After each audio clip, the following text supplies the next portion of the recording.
This morning, we have scripture readings from both the Old and New Testaments. I'll be reading from the book of Proverbs, chapter 24, verses 17 through 20, and the book of Matthew, chapter 5, verses 43 through 45. These readings are from the New Revised Standard Version Bible. Please listen for these holy words. From the Old Testament, Proverbs, chapter 24, verses 17 through 20. Do not rejoice when your enemies fall, and do not let your heart be glad when they stumble, or else the Lord will see it and be displeased, and turn away his anger from them. Do not fret because of evildoers. Do not envy the wicked, for the evil will have no future, and the lamp of the wicked will go out. And from the New Testament, Matthew chapter 5, verses 43 through 45. You have heard that it was said, you shall love your neighbor and hate your enemy. But I say to you, love your enemies and pray for those who persecute you, so that you may be children of the Father in heaven. For he makes his sun rise on the evil and on the good, and sends rain on the righteous and on the unrighteousness. A holy reading for the people of God. Thanks be to God.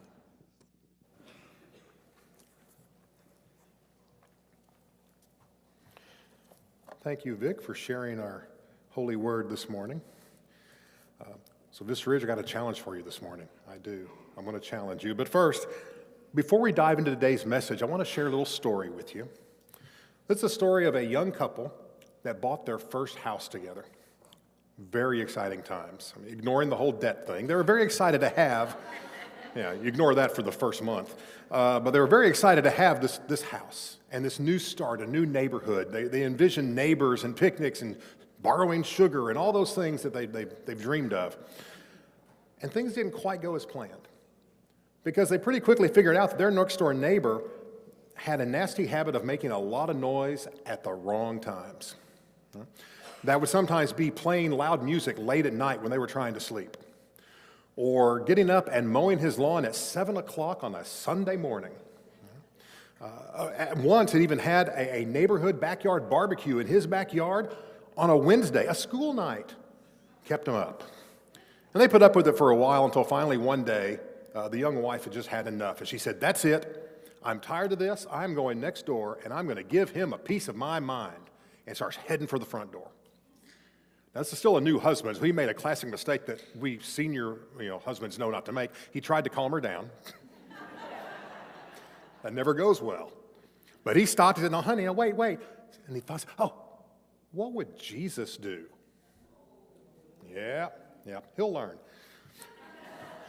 And she stopped and she thought for a second. She said, Jesus being Jesus, he would love and pray for that neighbor and forgive him. Then she started heading to the door again and said, good thing I'm not Jesus. So we all know how difficult it can be sometimes to love those who make our lives just a little bit harder, the people who get on our wrong side. And honestly, sometimes our enemies don't look like big cartoon villains. They're just everyday people who said or did something that offended us, who've gotten on our wrong side for some reason. There's some kind of conflict, and they're not life-threatening enemies. But in that moment, they take on the role of an enemy. They just know how to push our buttons. Right? And in these everyday situations, we are called to take a deeper step, a more intentional step in love as we deal with these people who vex us. So this morning, we're going to explore what it really means to love our enemies, whether it's someone mowing the lawn way too early, or whether it's someone who's hurt us much more seriously. Because we live in a world where there seems to be no shortage of people that we could classify as an enemy. In our personal life, at work, in politics, in the world scene, there's a lot of people out there that get on our nerves, a lot of people that have conflict. And it can be easy for us to say, oh yes, I love our enemies. Yes, Jesus, I'm loving that enemy right now. But the words are easy to say. The point is there's a decision behind it, and the decision is a whole lot harder. And we have to ask ourselves, is just saying that enough? Is just offering a silent prayer for them enough? Or forgiving them but quietly where only we can hear? And I would say to you that I don't believe that's enough. That I believe that there's a lot more to it. that what it means to love our enemies is not just the words that we say, that it's a concrete actions of acceptance, forgiveness, and reconciliation. I would propose that true love for our enemies requires more than words. It requires a decision to act. So let's look for direction in today's beautifully paired scriptures. I love pairing Old Testament and New Testament scriptures. I find that the Old Testament often tells us what we should do, and the New Testament tells us how to do it. Now, there's 1,000 years in between. I don't know what they did for the 1,000 years, but we've got both to work with, and so I like to put them both together. And these passages, they really pair beautifully together. One is from Proverbs, and the other is from Matthew. So first, from Proverbs 24, and I'm reading from NIV, so it's a little bit different, but it'll match. Do not gloat when your enemy falls. When they stumble, do not let your heart rejoice. Or the Lord will see and disapprove and turn his wrath away from them.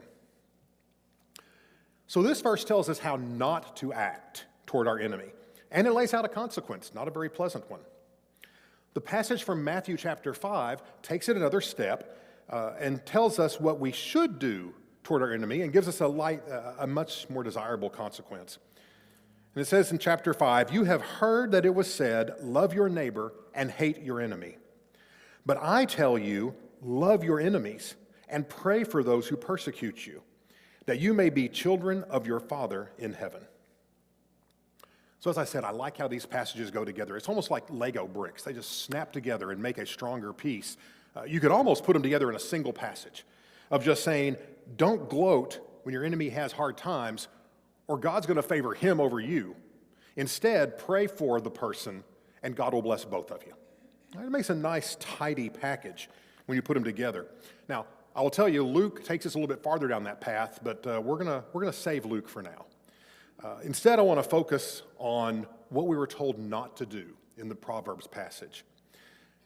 I think we can agree it's human nature when to feel some kind of degree of personal satisfaction when a person who has wronged us gets theirs. Right? When things turn around on them a little bit and they suffer a downfall. You can think of examples of it. Driving through traffic, somebody cuts you off speeding through traffic, and you're getting upset, and then about a block later, you're both stopped at the same red light. You're like, ha-ha, bought you a whole 30 feet, didn't it, big guy? Right? Yeah. Or maybe at work, a coworker is spreading a nasty rumor about you, but then they get caught in some other lie and they're fired. Are you sad to see them go? Maybe not as sad as you ought to be, right? Or a cousin who tormented you throughout your whole childhood, and then they are just appalled that their child is expelled from school for bullying. Or my personal favorite, the person that takes the last good donut out of the VRUMC Welcome Center, and then they bump into somebody and drop the donut on the floor, so nobody gets it, right? These are not violent or threatening enemies, but these are people that have crossed us in some way, and in that brief moment where they cross us, they kind of fall into that category. They are the other. They're on the other side. And it's easy to celebrate when they get what's coming to them, when what goes around comes around. Right? Sometimes we call it karma. Sometimes we call it justice. It's more of our justice, but we call it justice. But what this passage in Proverbs is telling us is that when we celebrate those moments, that we are not acting in a godly way, that our response is self-serving and is not Christ-like. I'm going to repeat that. When we celebrate that karma, that retributive justice where they got theirs, it's self-serving and it's not Christ-like, according to this passage in Proverbs. This verb cautions us against rejoicing when our enemies fall or are struck down. And in this wisdom literature, we're reminded that God's justice is not to be celebrated with spiteful glee, and that he does not take pleasure in the downfall of others. That's not God's justice, that's our justice. And in this passage, Solomon calls us to reflect on our attitudes when others suffer, even those who might have wronged us. Loving our enemies means not gloating in their misfortune and not hoping for their downfall. Instead, it calls us to a higher standard of empathy that is rooted in God's justice and mercy. I suspect you might agree with this statement. The world seems to be lacking in empathy at the moment. Right? We're not always getting along, and we're not always thinking about how the other person feels. And I would ask you, who better to bring empathy back than a bunch of bold Jesus followers? That's what we're here to do. Loving your enemy means choosing not to revel in their struggles or their bad outcomes. Instead, it's desiring their well-being and their restoration. And this is a huge shift from passive sentiment to active goodwill. The call to action continues in Matthew chapter 5. And again, this is where the New Testament tells us how to do all that cool Old Testament stuff. And here, Jesus challenges us with this radical teaching of loving our enemies and praying for those who persecute you. This was revolutionary when Jesus said it, and it's revolutionary still today because we do follow a revolutionary and radical rabbi. Amen? Jesus didn't just suggest loving your enemies, he commanded it. He said, go and do this. But again, love is more than just feeling goodwill towards someone from a distance. It's a deliberate decision to act, to choose grace over retaliation, to wish for their reconciliation with God and with yourself. In Matthew, Jesus expands on the nature of God's love and establishes that it is all-encompassing and unconditional, even for those who reject us or harm us. Which means that loving your enemies is a choice that reflects the heart of God. It's not just a feeling, it's not just a passive prayer, it's an active and concrete decision to seek, to pursue the well-being and restoration of those that we believe have hurt us, that owe us some kind of debt. Both Peter and Paul wrote about this in their letters in the New Testament. Things like, do not repay evil for evil. Heard that one. Bless and do not curse. Live at peace with everyone. Peter and Paul heard that message and shared it with us. Now, one thing Matthew does not do here is give us specific steps what we can do. It says we're supposed to pray for those and love our enemy. It doesn't tell us exactly how to do it. Good thing is Luke does. Remember I told you we're getting back to Luke? This is the time. We're going back to Luke. And our instructions are about to get a little bit harder. So this is out of Luke chapter 6, verses 27 and 28. But to you who are listening, I say, love your enemies. Do good to those who hate you. Bless those who curse you. Pray for those who mistreat you. So we're not just praying anymore.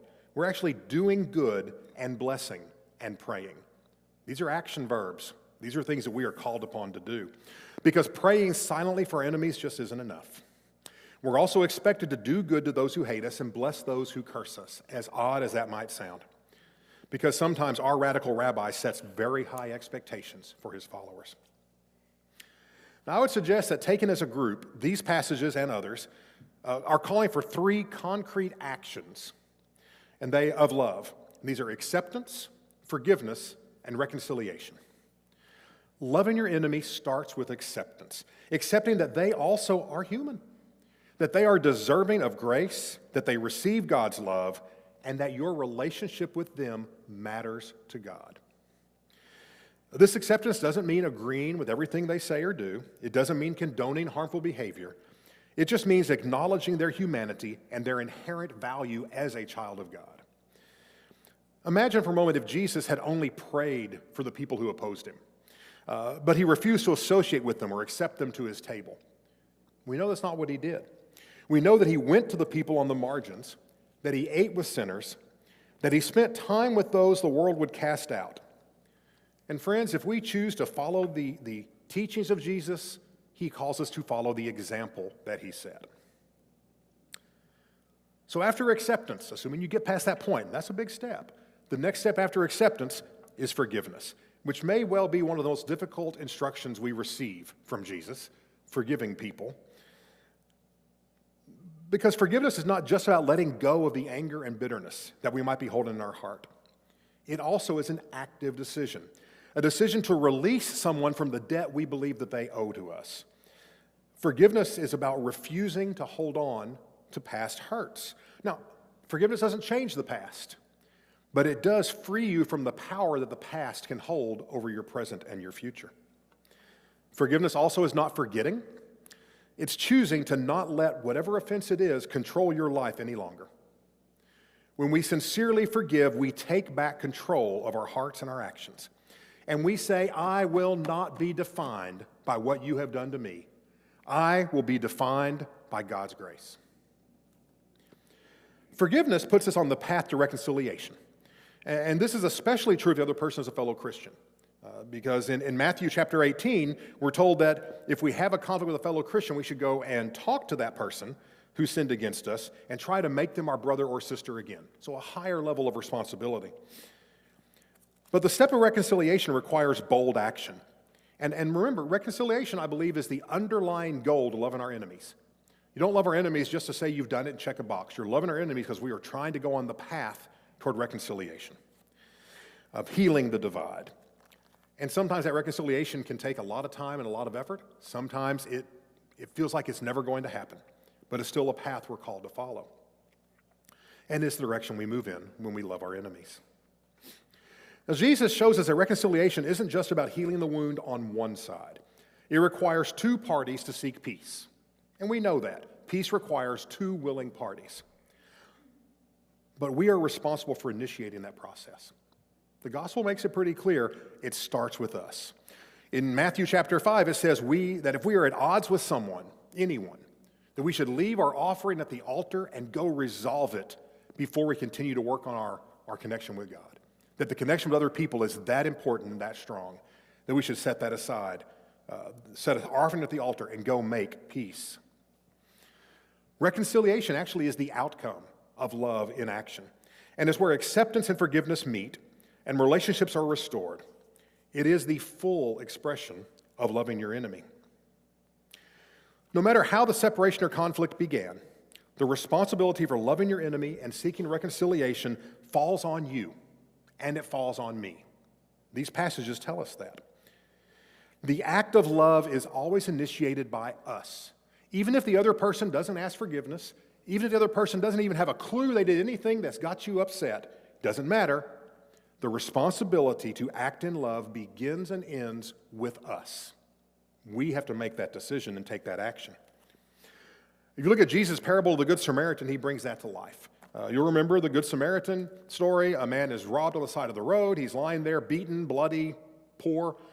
And a priest passed by and doesn't help. A Levite passed by and doesn't help. A Samaritan, considered an enemy of the Israeli people, stops and helps him at great personal sacrifice. Pays for his well-being, says, I'll take care of anything else that comes along.